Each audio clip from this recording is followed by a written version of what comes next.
When Trump posted a photo of himself with Meloni on Truth Social, the image was accompanied by the words, "restraining order needed." Well, the post appeared to mock Meloni and reignited a public feud between the two leaders. The dispute between them began last month when Trump claimed Meloni had begged him for a photo at the G7 summit to boost her popularity in Italy. Trump also said Meloni's popularity had fallen because she refused to support US efforts against Iran's nuclear program. However, Meloni strongly rejected those claims. President Trump, these constant, unprovoked attacks are senseless. As for my popularity, being your friend certainly has not helped it, nor does it depend on my relationship with you. My popularity depends on my ability to defend Italy's national interest, and that is exactly what I have always done. That is also what I did regarding American military bases in Italy.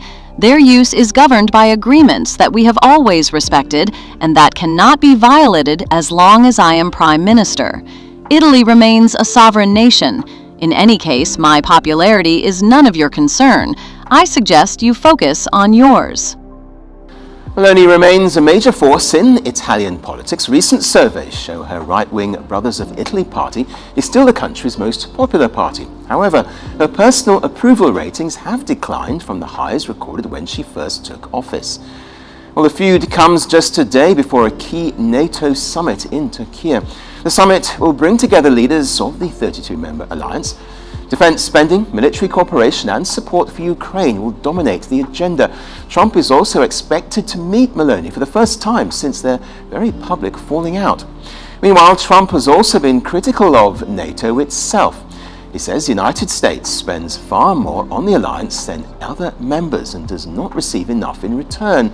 Because of this, the US president now wants NATO countries to increase defense spending to 5% of their GDP. He has repeatedly questioned whether European allies are doing enough for their own security.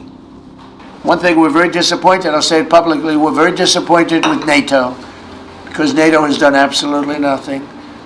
And I've always said, 25 years ago, I mean, I was somebody that wasn't a politician, but I was always involved in politics and I understood politics. I said 25 years ago that NATO's a paper tiger, but more importantly that we'll come to their rescue, but they will never come to ours.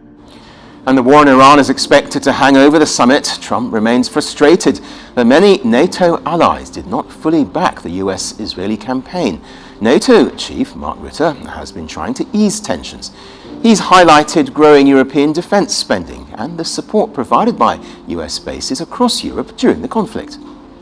But we need, as US and Europe, to stay together, because this is also about the defense of the United States, preventing these nuclear submarines from Russia ending up at the shores here. Europe being a platform of power protection for the United States. Look at Epic Fury. Between 4,000 and 5,000 flights taking off from European bases in support of Epic Fury, the action, the war against Iran.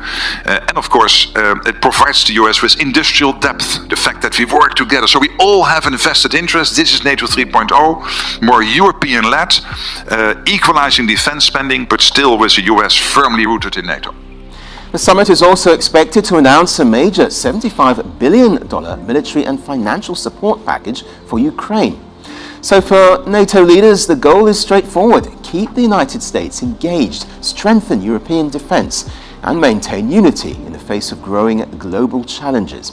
And with Trump and Meloni heading for an awkward reunion, it's likely to be an eventful gathering in Ankara.